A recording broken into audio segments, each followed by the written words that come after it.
So Nancy, you were at St. Matthew's UMC in Annandale for what, close to 50 years? I was a director of music with my husband for 30 of those years, and then he passed away and we did it together. And so then I took the youth choir. Actually, he gave me the youth choir before he died because he was tired of it. And I was already doing youth and bells.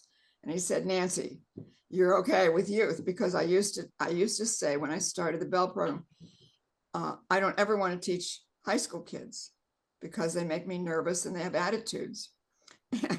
But once I got the bells to the 8th grade, the parents said, so what are you going to do next year?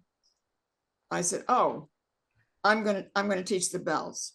But then it was, would you take the youth choir? So then I said, of course. And so then, I mean, I've done youth for years and don't know why I had that little frightening point, but I did. And youth can be scary. Like they can be. They sum you up and judge you in a moment. Yes, but I learned how to deal with them. Yeah. And then you retired in what, 2019? I mean, even though most musicians never actually retire, yes. You formally retired now. Yes, and I'm still there. Right. And I'm singing in the choirs and I'm ringing in 2 bell choirs. Excellent. And love it. Your group, the Carol Ringers, you know, that was, and other groups as well, of course, but has really made a mark as being a really strong faith-based, church-based handbell ensemble and program that you had there. So we're curious. I mean, not that many people. We were just speaking on another interview about handbells being a fairly young instrument in comparison with a lot of orchestral instruments, which is true. But you've seen a journey here in the instrument itself over the last half a century or so. We'd love to just pick your brain, and don't worry about the puppy. They're fine. We had cats earlier. It's all good. Okay. Just talk to us about, you know, sort of that evolution, what you've seen over your time in the instrument itself with techniques and notation and repertoire and stuff, just firsthand accounts of things you'd like to share that you've seen as the evolution of the instrument. When Margelato came about, the kids thought bells had just really become cool. So unfortunately, I did use that a lot with the youth, not as much. I was regular with it with the adults, but then when we added the chimes, that was wonderful. The new director, who was with me all these years, Tammy, someone just purchased the silver melody bells for us. Ooh. And so now we're using those, and that's exciting. Yes. And then we added a gong because we had a Christmas piece that needed a gong. If you have a triangle, you can do Bill Payne's first piece. What? I said, if you have a triangle, you can do Bill Payne's first piece. The very first piece he ever wrote for handbells was handbells, triangle, and gong. Yes. Only you can find a triangle. Right. I'd already added, and sometimes when the composer didn't ask for it, I already added other things. And then the school where I taught with, actually Nick Hansen has that job now. And he's had it for 20 years, and I had it for 11 years. And they gave us, because they had a lot of money there and someone gave them a new set of timpani, we got 4 timpani gifted to us that when we've had any timpanist from Fairfax Symphony and all, they come, oh, I don't need to bring my timpani. These are good. So that really opened up the sound for us and for hymns playing with bells and organ and singing. Yeah. Is where we left off. What people ask me a lot is, how have you kept a youth program going? And Betty Gurry and I did a workshop or a class on that at one of the festivals, because she and I had become friends and we realized we had programs that were nearly identical. She had done it longer than me and I was in awe of her. And until I saw that she raised her voice at her kids during a rehearsal. We were rehearsing our choirs one after the other, and we came a little early, and she got after her kids big time, and I just smiled. When she turned around, she said, "You're here." I said, "Yes, you've given me much hope." I always thought you talked quietly to youth. She said, and they all laughed. So that, unfortunately, she didn't live much longer after that, but we had similar programs. And I think going on tour was a great big one.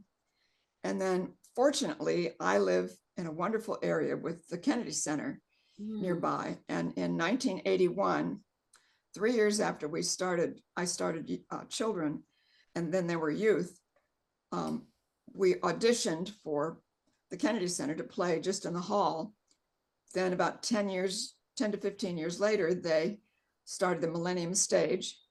And so we played on the Millennium Stage ever since the middle of the 90s when it began, and are even doing it this year. Awesome. And it's very exciting to play there. And the parents absolutely love it when their kids are in such a setting. And then 3 times we got to play on the stage in the concert hall. That was the most exciting moment because I was nearing probably 10 years from maybe retiring. And a friend of mine said, "What's left on your bucket list?" And I said, "I want to play my carol ringers to play on the stage, solos, not accompanying a chorus, but solos. And I want to stand on the same podium that the National Symphony Orchestra director stands on." And a month later, the director of one of the big choruses in DC called me and said, "I know that you played on our stage and accompanied us, but we've never had you do solos. Would you like to do 5 solos next Christmas?" Oh my goodness, I jumped at that. And that was truly one of the most exciting moments for me as a conductor and for the kids. Yes. They realized the gravity of this situation. For sure. What advice would you give to a young director or a young church musician who's just starting a handbell program? They're just leading this church group. What advice would you give someone fresh out of the box? Don't try to do too much the first few times. Mm-hmm. Pick an easy piece that might sound a little harder. Big chords, mm-hmm. Marlato, and mallets, things like that sound impressive for them to play in church the first time.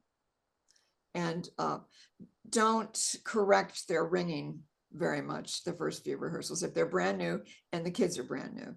Now, if they're brand new and the kids aren't brand new, then I guess you need to display your knowledge a little bit, but not lording it over them or anything, and still pick a piece that's attainable. Right.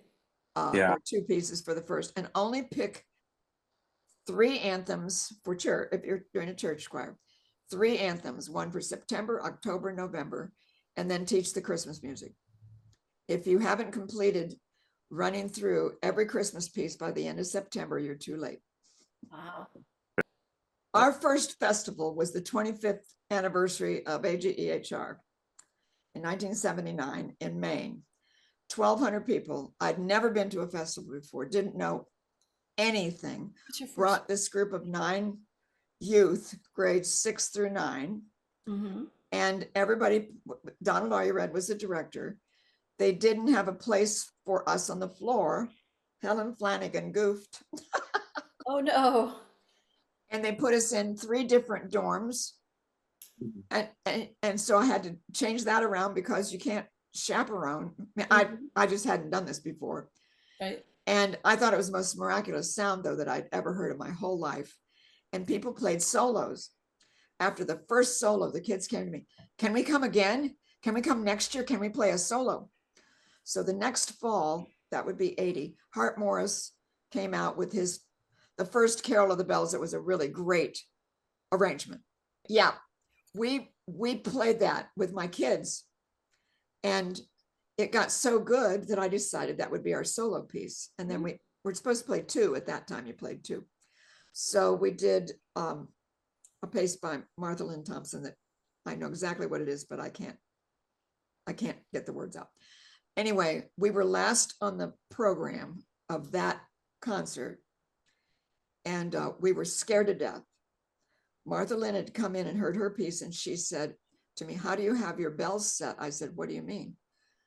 She said, "Well, do you have them set on hard or medium?" I said, "Oh, they're all the way. They've been for 2 years." And anyway, she said, well, it sounds really good. It was a Liebeslieder waltz. Ah, yeah. Okay. And so she liked that. And I turned back to the kids. I said, that's the arranger. She's famous. I said, she liked it. And so then Donald Allred was there also, not the director.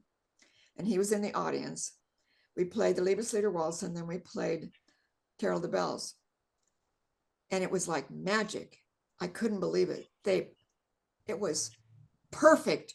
And I had goosebumps, and everybody stood up, and I have a record of it. And Donald Allred said, is on there, fabulous. You can hear it on the record. And we bowed and stood up, and then they kept applauding. And then when it was over, I turned around to the kids, and we all, even the boys, were crying. Aww. And I've said that at that moment, I knew I wanted to do this for the rest of my life. And those moments, they're hard to reach. Many times you don't know when they're going to come.